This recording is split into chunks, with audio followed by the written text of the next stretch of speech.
பிஷு கையில் பிடித்த தீபத்தின் வெளிச்சத்தில் சுற்றுமுற்றும் பார்த்தார். இளவரசரும் அவருடைய தோழர்களும் நிற்பதை கண்டு கொண்டார் போலிருக்கிறது. மறுக்கணும் விளக்கும் வெளிச்சமும் மறைந்தன. சிறிது நேரத்துக்கெல்லாம் பிஷு குளத்தின் படிக்கட்டுகளின் வழியாக நடந்து வருவது தெரிந்தது. இளவரசர் நிற்கும் இடத்துக்கு வந்தார். நிலா வெளிச்சத்தில் இளவரசருடைய முகத்தை ஏறிட்டு பார்த்தார். தேவப்பிரியா, வருக வருக. தங்களை எதிர்நோக்கி வைதூலிய பிஷு சங்கம் காத்திருக்கிறது. மகாதேரோ குருவும் வந்திருக்கிறார். குறிப்பிட்ட நேரம் தவறாது தாங்கள் வந்து சேர்ந்தது பற்றி என் உள்ளம் மகிழ்ச்சி கொண்டு நன்றி செலுத்துகிறது. அடிகளே, இந்த சிறுவனிடம் பல குறைகள் குடிக்கொண்டிருப்பதை அறிந்துள்ளேன். எனினும் வாக்கு தவறுவதில்லை என்ற நல்ல விரதத்தை அனுசரித்து வருகிறேன். அந்த விரதத்தில் என்றும் தவறியதில்லை என்றார் பொன்னியின் செல்வர். இன்று சூரியன் மறையும் நேரம் வரையில் தாங்கள் வந்து சேரவில்லை என்று அறிந்தேன். அதனால் சிறிது கவலை ஏற்பட்டது. அடிகளே, முன்னதாக வந்திருந்தால் ஒருவேளை வாக்கை நிறைவேற்ற முடியாமல் போயிருக்கலாம். அதனாலேயே சமயத்திற்கு வந்து சேர்ந்தேன். ஆம், வானில் ஜோதிமயமாக ஒளிரும் கதிரவனை மறைத்து விடுவதற்கு பல மேகத்திரள்கள் சுற்றி வருகின்றன. நாங்களும் அறிந்துள்ளோம். ஆனால் அந்த மேகத்திரள்கள் எல்லாம் புத்த பகவானுடைய கருணை என்னும் பெருங்காற்றினால் சின்ன பின்னமாகி கலைந்துவிடும். இதோ நிற்பவர்கள் யார்? தாங்கள் நன்கு அறிந்தவர்கள் தானா? தங்களின் முழு நம்பிக்கைக்கு உரியவர்களா? கொடுத்த வாக்கை தவறாது நிறைவேற்ற கூடியவர்களா என்று பிஷு கேட்டார். அடிகளே, என்னுடைய கரங்கள் இரண்டையும் எப்படி நான் நம்புகிறேனோ அப்படியே இந்த நண்பர்களையும் நம்புகிறேன். எனினும் தங்களுக்கு விருப்பமில்லை என்றால் இவர்களை இங்கேயே விட்டுவிட்டு தங்களுடன் தனித்து வர சித்தமா இருக்கிறேன் என்றார் இளவரசர். இல்லை இல்லை, அவ்வளவு பெரிய பொறுப்பை ஏற்றுக்கொள்ள நான் சித்தமா இல்லை. தங்களை நான் அழைத்து போகும் இடம் மிக பத்திரமானது தான். ஆயினும் நீண்ட வழியில் போக வேண்டும். எந்த தூணுக்கு பின்னால் என்ன அபாயம் மறைந்திருக்கும் என்று யார் சொல்ல முடியும்? இவர்கள் இருவரும் அவசியம் வரட்டும் என்றார் பிஷு. இவற்றையெல்லாம் கேட்டுக்கொண்டிருந்த வந்தியத்தேவனுடைய உள்ளம் மகிழ்ச்சி அடைந்தது. முன்பின் அறியாத தன்னிடம் இளவரசர் இவ்வளவு பரிபூரண நம்பிக்கை காட்டி மிக ரகசியமான காரியத்துக்கு அழைத்து வந்ததை நினைத்து மகிழ்ச்சி உண்டாகியது. இன்றிரவு ஏதோ முக்கியமான நிகழ்ச்சி நடைபெறப் போகிறது. என்னவா இருக்கும் என்ற நினைவு மிக்க பரபரப்பை அளித்தது. பிஷு முன்னால் சென்று வழிகாட்ட மற்றவர்கள் பின்தொடர்ந்து சென்றார்கள். குளத்தின் படிக்கட்டுகளின் வழியாக சென்று பின்புறத்து கல் சுவரில் குடைந்து அமைந்திருந்த அறையில் புகுந்தார்கள். அதன் ஒரு பக்கம் சென்று இருட்டில் பிஷு ஏதோ செய்தார். உடனே ஒரு வழி ஏற்பட்டது. உள்ளே வெளிச்சம் காணப்பட்டது. பிஷு அங்கு வைத்திருந்த தீபத்தை கையில் ஏந்தி கொண்டார். மற்ற மூவரும் உள்ளே வந்ததும் வழியும் அடைப்பட்டது. வெளியே குளத்தின் சிங்கமுக துவாரத்திலிருந்து விழுந்த அருவியின் ஓசை மிக லேசாக கேட்டது. இல்லாவிட்டால் ஒரு நொடிக்கு முன்னால் அப்படி குளக்கரையில் நின்று கொண்டிருந்தோம் என்பதையே அவர்களால் நம்ப முடியாமல் போயிருக்கும். குறுகலான சுரங்கப்பாதை வழியாக அவர்கள் சென்றார்கள். பாதை வளைந்து வளைந்து சென்றது. முடிவில்லாமல் சென்று கொண்டிருப்பதாக தோன்றியது. அவர்கள் காலடி சத்தமும் அதன் எதிரொலிப்பும் பயங்கரத்தை உண்டாக்கின. வந்தியத்தேவனுக்கு நடுநடுவே இளவரசர் ஏமாந்து போய் ஏதோ ஒரு சூழ்ச்சியில் சிக்கிக் கொண்டாரோ என்ற ஐயம் உண்டாகியது. பாதை அகன்று அகன்று வந்து கடைசியில் ஒரு மண்டபம் தெரிந்தது. அந்த மண்டபத்தின் தூண்கள் பளிங்கு கல்லினால் ஆன தூண்கள் என்பது தெரிந்தது. நாற்புறமும் புத்தர் சிலைகள் தரிசனம் தந்தன. நிற்கும் புத்தர்கள், படுத்திருக்கும் புத்தர்கள், போத நிலையில் அமர்ந்திருக்கும் புத்தர்கள், ஆசீர்வதிக்கும் புத்தர்கள், பிரார்த்தனை செய்யும் புத்தர்கள், இப்படி பல புத்தர் சிலைகள் தோன்றின. பளிங்கு மண்டபத்தை தாண்டி அப்பால் சென்றார்கள். மறுபடியும் ஒரு குறுகிய பாதை, பின்னர் இன்னொரு மண்டபம். இதன் தூண்கள் தாமிர தகடுகளினால் ஆனவை. ரத்தின சிவப்பு நிறம் பெற்று திகழ்ந்தன. இந்த மண்டபத்தின் மேற்கூரையிலும் செப்பு தகடுகள், நாலாபுறமும் விதவிதமான புத்தர் சிலைகள் காணப்பட்டன. இம்மாதிரியே அபூர்வமான மஞ்சள் நிற மரத்தூண்களை உடைய மண்டபம், யானை தந்தங்களால் இழைத்த தூண்களை கொண்ட மண்டபம், இவற்றையெல்லாம் கடந்து சென்றார்கள். அதிவேகமாக நடந்து சென்ற போதிலும் வந்தியத்தேவன் ஆங்காங்கே தூண்களை தொட்டு பார்த்து கொண்டே போனான். இளவரசர் அவற்றை சிறிதும் பொருட்படுத்தாது முன்னோக்கிய பார்வையுடன் சென்றது வந்தியத்தேவனுக்கு அளவில்லா வியப்பை அளித்தது. உலோக மண்டபங்களை எல்லாம் தாண்டி கடைசியில் சாதாரண கருங்கல் மண்டபம் ஒன்றுக்கு வந்து சேர்ந்தார்கள். ஆனால் விசாலமான அம்மண்டபத்தில் அபூர்வமான காட்சி தென்பட்டது. முந்தைய மண்டபங்களில் புத்தர் பெருமானின் சிலைகளை தவிர மனிதர் யாரும் இல்லை. இந்த கருங்கல் மண்டபத்தில் புத்த பிஷுக்கள் பலர் கூடியிருந்தார்கள். அவர்களுடைய முகத்தோற்றங்கள் பிரகாசம் நிறைந்து திகழ்ந்தன. அவர்களுக்கு மத்தியில் மகாதேரோ குரு நடுநாயகமாக ஒரு பீடத்தில் வீட்டிருந்தார். அவருக்கு எதிரே நவரத்தின கசிதமான ஒரு தங்க சிங்காதனம் காணப்பட்டது. அதன் அருகில் ஒரு பீடத்தின் மேல் மணிமகுடம் ஒன்றும் உடைவாளும் செங்கோலும் இருந்தன. மண்டபத்தில் நாலாபுறமும் தீபங்கள் எரிந்தன. தீபச்சுடரின் ஒளியில் தங்க சிங்காதனமும் மணிமகுடமும் உடைவாளும் ஜொலித்து திகழ்ந்தன. இளவரசர் முதலியோர் அந்த மண்டபத்துக்குள் நுழைந்ததும் பிஷுக்கள் அனைவரும் எழுந்து நின்று புத்தர் வாழ்க, தர்மம் வாழ்க, சங்கமம் வாழ்க என்று கோஷித்தார்கள். இளவரசர் மகாதேரோ குருவின் பக்கம் வந்து வணங்கி நின்றார். பிஷுக்களின் அத்தியட்சகர் சிங்காதனத்துக்கு அருகில் இருந்த ஒரு சாதாரண பீடத்தை சுட்டிக்காட்டி அதில் அமரும்படி இளவரசரை வேண்டினார். மகாகுருவே, இச்சிறுவனுக்கு முன்னால் பிராயத்திலும் தர்மத்திலும் மூத்தவர்களாகிய தாங்கள் அமர வேண்டும் என்று வேண்டினார் இளவரசர். மகாகுரு பீடத்தில் அமர்ந்ததும் இளவரசரும் தமக்கென்று குறிப்பிட்ட ஆசனத்தில் பணிவுடன் உட்கார்ந்தார். தேவர்களின் அன்புக்குரிய இளவரசரே, தங்கள் வருகையினால் இந்த மகா போதி சங்கம் மிக்க மகிழ்ச்சி அடைந்து இருக்கிறது. நாங்கள் குறிப்பிட்ட நிபந்தனைகளை எல்லாம் ஒப்புக்கொண்டு பல சிரமங்களுக்கு உட்பட்டு வந்திருக்கிறீர்கள். புத்த பகவானுடைய கருணை தங்களிடம் பூரணமாக இருப்பதற்கு வேறு அத்தாட்சி தேவையில்லை. இவ்விதம் பாலி பாஷையில் பெரிய குரு கூற இளவரசரை அழைத்து வந்த பிஷு தமிழில் மொழிபெயர்த்து சொன்னார். மற்ற பிஷுக்கள் சாது சாது என்று கோஷித்து தங்கள் சந்தோஷத்தை வெளியிட்டார்கள். மகாதேரோ மேலும் கூறலானார். இலங்கை தீவுக்கு புத்த தர்மத்தை அனுப்பிய பாரத வருஷத்து நாங்கள் பெரிதும் கடமைப்பட்டிருக்கிறோம். ஆனால் ஆதி நாளிலிருந்து உங்கள் நாட்டிலிருந்து படையெடுத்து வந்த சோழர்கள், பாண்டியர்கள், மலையாளத்தார், கலிங்கத்தார் எல்லோரும் இங்கே பல அட்டூழியங்களை செய்ததுண்டு. புத்த விகாரங்களையும் பிஷுக்களின் மாடலாயங்களையும் குருகுலங்களையும் அவர்கள் இடித்து தள்ளி தேவர்களின் சாபத்துக்கு ஆளானார்கள். இந்த நாட்டின் மன்னர்களே அத்தகைய கொடூரமான செயல்களை செய்திருக்கிறார்கள். புத்த சங்கத்தில் பிரிவினையை ஏற்படுத்தினார்கள். தங்களுடைய தீய செயல்களை எதிர்த்த பிஷுக்களின் மாடலாயங்களை இடித்தார்கள், அக்கினிக்கு இரையாக்கினார்கள். இந்த விசாலமான புண்ணிய நகரத்தில் ஒரு சமயம் பாதி பரப்பளவு புத்த பிஷுக்கள் தங்குவதற்கான கட்டிடங்கள் இருந்தன. அவற்றில் பெரும் பகுதி இன்று இடிந்து பாழாய் கிடக்கின்றது. இடிந்த கட்டிடங்களை பழுது பார்த்து செப்பனிட்டு கொடுக்க வேண்டும் என்று இதுவரை எந்த அரச குலத்தினரும் கட்டளை இட்டதில்லை. அத்தகைய ஆணை பிறப்பிக்கும் பாக்கியம் இளவரசர் அருள்மொழிவர்மருக்கே கிடைத்தது. தேவர்களுக்கு உகந்தவரே, தங்களுடைய இந்த செய்கையை புத்த மகா சங்கம் பெரிதும் பாராட்டுகிறது. இளவரசர் தலைவணங்கி மகாதேரோவின் வாழ்த்தை ஏற்றுக்கொண்டார். இன்னும் இந்த புண்ணிய நகரத்தில் வெகு காலமாக பிரகராப் திருவிழா நடைபெறாமல் தடைப்பட்டு இருந்தது. 100 ஆண்டுகளுக்கு முன்னால் பாண்டியர்கள் ஒரு சமயம் இந்த மாநகரத்தை பிடித்தார்கள். அப்போது இலங்கை அரச குலத்தார் புலஸ்திய நகரம் சென்றார்கள். அன்று முதல் இங்கே பிரகரா திருவிழா நடைபெற்றதில்லை. இந்த புண்ணிய வருஷத்தில் தாங்கள் பிரகரா திருவிழா மீண்டும் நடைபெறலாம் என்று கட்டளையிட்டீர்கள். அதற்கு வேண்டிய வசதியும் அளித்தீர்கள். இது பற்றியும் புத்த சங்கத்தார் சந்தோஷம் அடைந்திருக்கிறார்கள். இளவரசர் மீண்டும் சிரம் வணங்கி, மகாகுருவே, அடியேன் புத்த சங்கத்தாருக்கு இன்னும் ஏதேனும் சேவை செய்யக்கூடியதாக இருந்தால் கருணை கூர்ந்து பணித்தருள்க. அத்தியட்சகர் புன்னகை புரிந்து, ஆம் இளவரசரே, புத்த சங்கம் மேலும் தங்களுடைய சேவையை நம்பிக்கையுடன் எதிர்பார்க்கிறது. அதற்கு முன்னதாக இன்னும் சில வார்த்தைகள் கூற வேண்டும். புத்த பகவான் கடைசி திரு அவதாரத்துக்கு முன்னால் வேறு பல அவதாரங்களில் தோன்றியதாக அறிந்திருப்பீர்கள். ஒரு சமயம் சிபி சக்கரவர்த்தியாக அவதரித்து கொடுமை நிறைந்த இந்த உலகத்தில் ஜீவகாருண்யத்தின் பெருமையை உணர்த்தினார். ஒரு சிறிய புறாவின் உயிரை காப்பாற்றும் பொருட்டு தமது திருமேனியின் சதையை துண்டு துண்டாக அவர் அறிந்து தராசில் இட்டார். அந்த சிபி சக்கரவர்த்தியின் வம்சத்திலே வந்தவர்கள் என்று சோழ குலத்தவராகிய நீங்கள் சொல்லிக் கொள்கிறீர்கள். சிபியின் வம்சத்திலே வந்த காரணம் பற்றி செம்பியன் என்ற பட்டப்பெயரும் சூடிக் கொள்கிறீர்கள். ஆனால் இதுவரையில் புத்த சங்கத்தார் அதை நம்பவில்லை. சோழ குலத்தார் கட்டிய கட்டுக்கதை என்று தான் எண்ணி இருந்தார்கள். இன்று தங்களுடைய அரும்பெரும் செயல்களை பார்த்த பிறகு சிபி சக்கரவர்த்தியின் பரம்பரையில் வந்தவர்கள் சோழர்கள் என்று ஒப்புக்கொள்ள வேண்டி வருகிறது. புத்த பகவானுடைய பெரும் கருணையை மாயை காரணமாக இதுவரைக்கும் சோழ குலம் மறந்திருக்கிறது. அந்த கருணை இன்றைய தினம் தங்கள் மீது தெரிகிறது. அதற்கான தேவ சூசகமும் கிடைத்திருக்கிறது. இதோ என்று கூறி அத்தியாட்சகத்தோரோ பின்னால் திரும்பி பார்த்ததும் பிஷுக்கள் சிலர் பீடம் ஒன்றில் சாய்ந்து படுத்திருந்த மற்றொரு பிஷுவை பீடத்துடன் தூக்கி கொண்டு வந்தார்கள். அந்த பிஷுவின் உடம்பெல்லாம் இடைவிடாமல் நடுங்கிக் கொண்டு இருந்தது. கைகள் விடவிடவென்று நடுங்கின, கால்கள் நடுங்கின, உடம்பு நடுங்கியது, தலை ஆடியது, பற்கள் கிடுங்கின, உதடுகள் துடித்தன, சிவந்த கண்களுக்கு மேலே புருவங்களும் அசைந்தன. இந்த பிஷுக்கள் மீது 30 முக்கோடி தேவர்களும் ஆசீர்வதித்திருக்கிறார்கள். தேவர்கள் கருணை கூர்ந்து சொல்வதை கேட்டுக்கொள்ளுங்கள் என்றார் மகாதேரோ. ஆவேசம் கொண்டிருந்த புத்த பிஷுவின் வாயிலிருந்து நடுநடுங்கி மெல்லிய குரலில் ஏதேதோ மொழிகள் அதிவிரைவில் வந்தன. அவர் பேசி நிறுத்தியதும் அத்தியட்சக குரு கூறினார், 30 முக்கோடி தேவர்களும் தங்களை ஆசீர்வதிக்கிறார்கள். முற்காலத்தில் தேவனாம் பெரிய அசோகவர்த்தனர் பாரத பூமியை ஒரு குடையில் ஆண்டு புத்த தர்மத்தை உலகமெல்லாம் பரப்பினார்.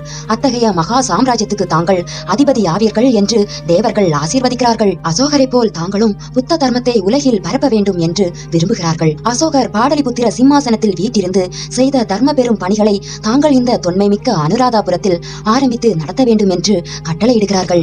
இளவரசே, தேவர்களுடைய கட்டளைக்கு தங்கள் மறுமொழி என்ன? இதை கேட்டதும் இளவரசர், மகாகுரு, தேவர்கள் சக்தி வாய்ந்தவர்கள். அவர்கள் சித்தப்படி நடத்திக் கொள்வார்கள். ஆனால் அடியனுக்கு இப்போது அவர்கள் இடும் பணி யாது என்று விளங்கவில்லையே. அதை நானே தெரிவிக்கிறேன் என்று அத்தியட்சக தேரோ கூறி சைகை செய்ததும் ஆவேசம் வந்திருந்த பிஷுவை அப்பால் எடுத்து சென்றார்கள். பின்னர் பிஷு தலைவர் கூறினார், இளவரசே, இதோ உங்கள் முன்னால் உள்ள சிங்காதனத்தை பாருங்கள், மணிமகுடத்தை பாருங்கள், செங்கோலையும் பாருங்கள். இலங்கை ராஜவம்சத்தை சேர்ந்த மன்னர்கள் அனைவரும் இந்த சிங்காதனத்தில் அமர்ந்து இந்த மணிமகுடத்தை அணிந்து இந்த செங்கோலை கையில் தரித்த பிறகே புத்த சங்கத்தால் அங்கீகரிக்கப்பட்ட அரசர்கள் ஆனார்கள். துஷ்டகமனு சக்கரவர்த்தியும் தேவராம்பிய திஸ்ஸரும் மகா சேனரும் அமர்ந்து முடிசூடிய சிங்காதனம் இது. அவர்கள் தலையில் தரித்த கிரீடம் இது. அவர்கள் கரத்தில் ஏந்திய செங்கோல் இது. இப்படிப்பட்ட சிங்காதனம் ஆயிரம் ஆண்டுகளாக அரசர்களை உருவாக்கிய சிங்காதனம் இதோ தங்களுக்காக காத்திருக்கிறது. இந்த மணிமகுடம் செங்கோலும் தரிக்கவும் தங்களுக்கு சம்மதமா? இதையெல்லாம் கவனமாக கேட்டுக்கொண்டிருந்த வந்தியத்தேவன் மிக்க பரபரப்பை அடைந்தான். இளவரசரை தூக்கி அந்த கணமே உட்கார வைத்து விட்டால் என்ன என்று எண்ணினான். ஆனால் இளவரசருடைய முகப்பாவனையில் எவ்வித மாறுதலும் ஏற்படவில்லை. முன்போலவே அமைதியான குரலில், அத்தியட்சகா, அது எப்படி சாத்தியம்? இந்த சிங்காதனத்தில் ஏறி முடிசூடிய மகிந்த மன்னர் அவர் இருக்கும் இடம் தெரியாவிட்டாலும் இன்றும் ஜீவிய வந்தவராக இருக்கிறாரே. இளவரசே, இலங்கை ராஜவம்சம் மாற வேண்டும் என்பது தேவர்களின் கட்டளை. கட்டளை, அது நடந்தே தீரும். கங்கை பாயும் வங்க நாட்டிலிருந்து வந்த விஜயராஜன் உருவாக்கிய இந்த வம்சத்தில் எத்தனையோ மகாராஜர்கள் தோன்றினார்கள், தர்மத்தையும் பரிபாலித்தார்கள். ஆனால் பிற்காலத்தில் இந்த வம்சம் பல கொடூரங்களை செய்து தேவ சாபத்துக்கு ஆளாகிவிட்டது. இந்த வம்சத்தில் பிறந்தவர்களிலே தகப்பன் மகனை கொன்றான், மகனை தகப்பன் கொன்றான், அண்ணனை தம்பி கொன்றான், தம்பியை அண்ணன் கொன்றான், தாய் மகளை கொன்றாள், மருமகள் மாமியாரை கொன்றாள். இத்தகைய மகா பாதகங்களை செய்த வம்சத்தவர்கள் புத்த தர்மத்தை பரிபாலிக்க தகுதி வாய்ந்தவர்கள் அல்ல என்று தேவர்கள் கட்டளையிடுகிறார்கள். கடைசியாக முடிசூடிய மகிந்தன் இலங்கை சிம்மாசனத்துக்கு உரிமையை இழந்துவிட்டான். அப்படி ராஜவம்சம் மாறும் போது புதிய வம்சத்தின் முதல்வனை தெரிந்தெடுக்கும் உரிமை இந்த சங்கத்துக்கு உண்டு.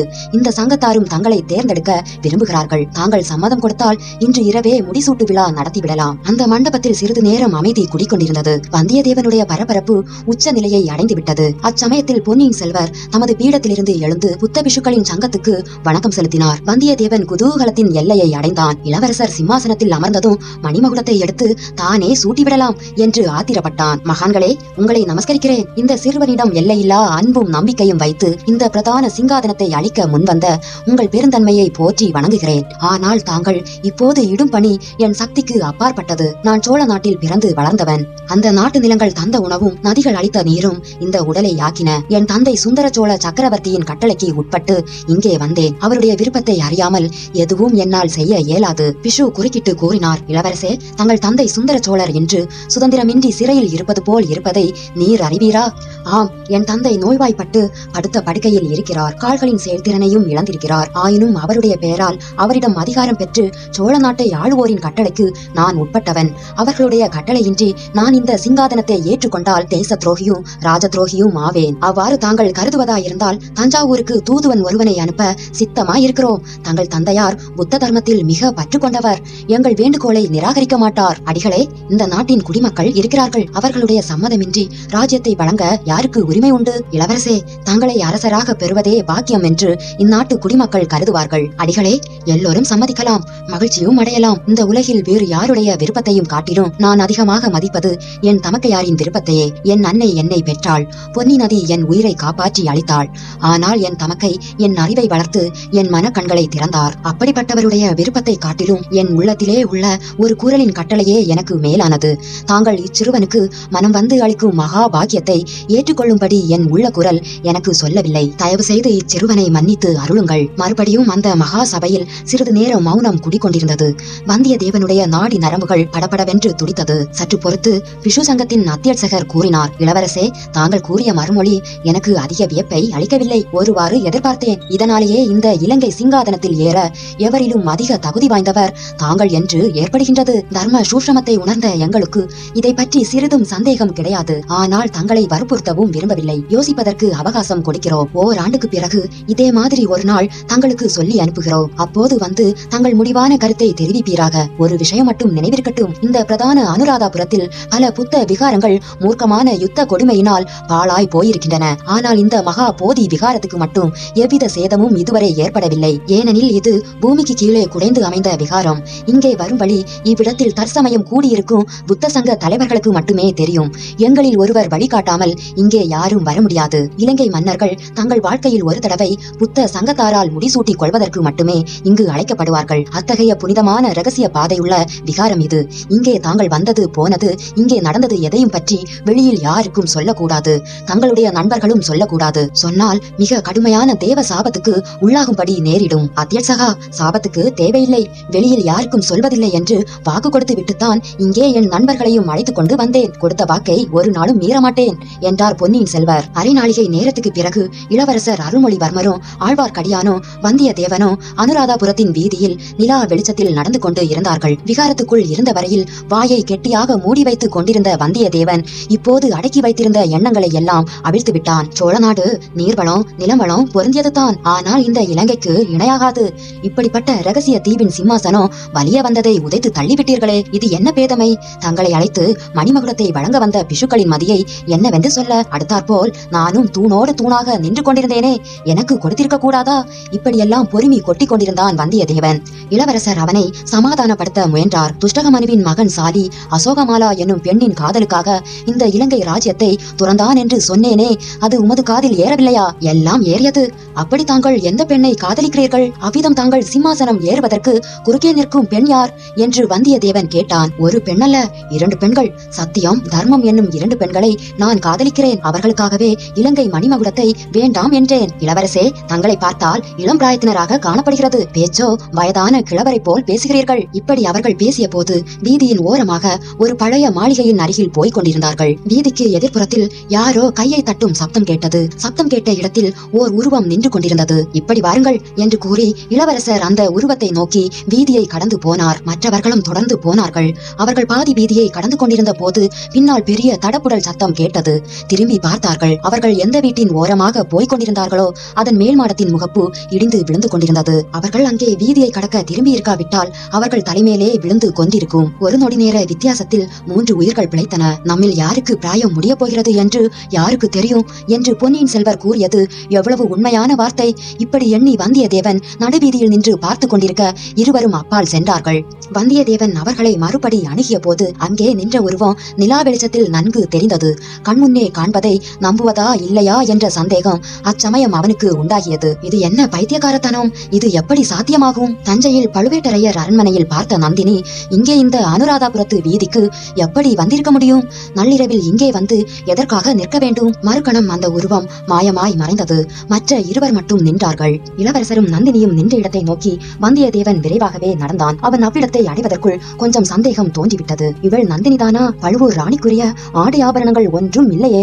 சன்னியாசியை போலல்லவா எளிய உடை தரித்திருக்கிறாள். முகம் நந்தினி முகம் மாதிரி தோன்றுகிறது. ஆனால் ஏதோ ஒரு வித்தியாசமும் இருக்கிறது. அது என்ன? அவர்கள் நின்ற இடத்துக்கு வந்தியத்தேவன் சென்றதும் அந்த பெண் நகர்ந்து வீதி ஓரத்து வீடுகளின் நிழலில் மறைந்தாள். வந்தியத்தேவன் பரபரப்புடன் அவளை தொடர்ந்து செல்ல பார்த்தான். இளவரசர் அவனுடைய கையை பிடித்து தடுத்து நிறுத்தினார். இளவரசே, அந்த பெண் யார்? பார்த்த முகமாக தோன்றுகிறது என்று வந்தியத்தேவன் கேட்டான். இதற்குள் அங்கு வந்து சேர்ந்த ஆழ்வார்க்கடியான், அந்த பெண் சோழ நாட்டின் குல தெய்வமாகத்தான் இருக்க வேண்டும். அதோ பாருங்கள், நாம் அச்சமயம் நகர்ந்திருக்காவிட்டால் இந்த நேரம் புத்தர் பெருமானின் சரணங்களை அடைந்திருப்போம். திருமலை சுட்டிக்காட்டிய இடத்தை பார்த்தார்கள்.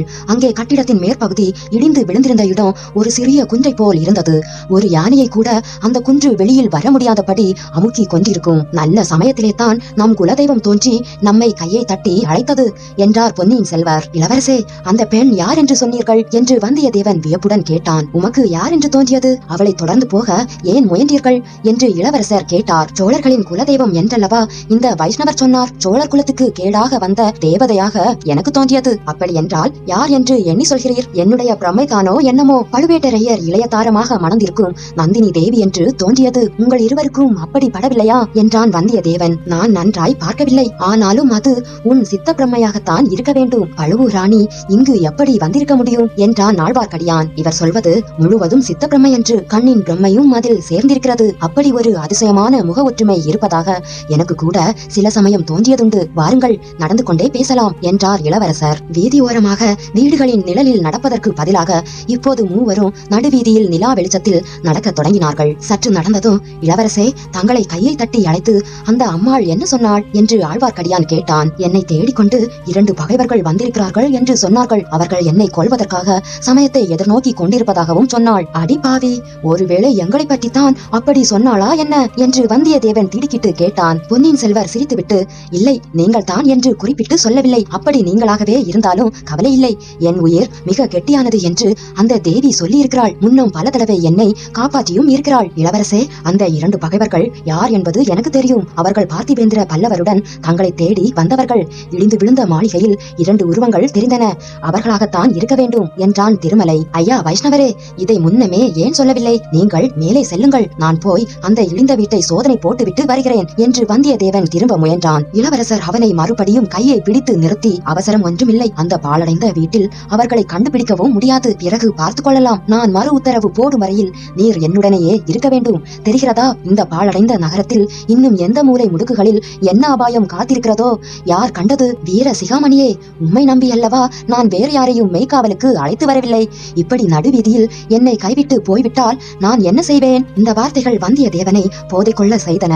அவன் நாக்கு தழுதழுக்க, இளவரசே, உங்களை விட்டு இனி நான் ஒரு கணமும் அகலமாட்டேன். ஆழ்வார்க்கடியான், உன்னை விட்டு நானும் அகலமாட்டேன். இளவரசருக்கு நீ காப்பு, உனக்கு நான் காப்பு என்று சொன்னான். சிறிது நேரத்துக்கெல்லாம் மகாசேன சக்கரவர்த்தியின் பாழடைந்த மாளிகையின் உட்புறத்தை மூவரும் அடைந்தார்கள். விசாலமான ஓர் அறையில் 3 பேருக்கும் பழைய காலத்து கட்டில்களில் படுக்கை விரித்திருந்தது. மூவரும் படுத்துக் கொண்டார்கள். அறையின் ஒரு பக்கத்து சுவரில் இருந்த பலகணியின் துவாரங்கள் வழியாக நிலா வெளிச்சம் தெரிந்தது. பல 100 ஆண்டுகளுக்கு முன்னால் இந்த அரண்மனையின் இதே இடத்தில் இலங்கையின் சக்கரவர்த்திகளும் இளவரசர்களும் அவர்களுடைய அந்தப்புற மாதரசிகளும் படுத்திருப்பார்கள். அப்போதும் இதே மாதிரி நிலாவின் வெளிச்சம் இந்த பலகணியின் வழியாக எட்டி பார்த்திருக்கும். இப்போது அதே இடத்தில் நம்மை போன்ற சாதாரண மனிதர்களை பார்த்துவிட்டு இந்த நிலா வெளிச்சம் ஏமாற்றமடையும் இல்லையா வந்தியத்தேவரே என்றார் அருள்மொழிவர்மர். இளவரசே, தங்களையும் இந்த வைஷ்ணவரையும் பற்றி நீங்கள் எது வேண்டுமானாலும் சொல்லிக் கொள்ளுங்கள். என்னை மட்டும் சாதாரண மனிதன் என்று சொல்ல வேண்டாம் என்றான் வல்லவரையன். வந்தியத்தேவரே, மறந்துவிட்டேன், மன்னிக்க வேண்டும். தாங்கள் பூர்வீகமான வல்லத்தரசர்கள் குலத்தில் பிறந்த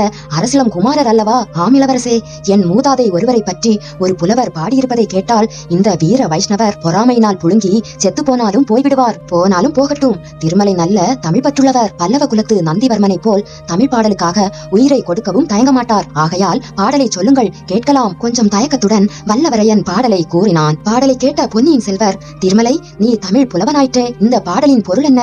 சொல் இளவரசே, என்னை பரிசோதிக்கிறீர் போலிருக்கிறது. ஆகட்டும், இதோ சொல்கிறேன். மாவேந்தர் வாணரின் அரண்மனை வாசலில் சிற்றரசர்கள் பலர் ராஜ தரிசனத்துக்காக காத்துக் கொண்டிருந்தார்கள். அவர்களுக்கு எளிதில் தரிசனம் கிட்டவில்லை. ஏனெனில் பாவேந்தர்களாகிய கவிராயர்கள் முன்னமே அரண்மனைக்குள் சென்றிருந்தார்கள்.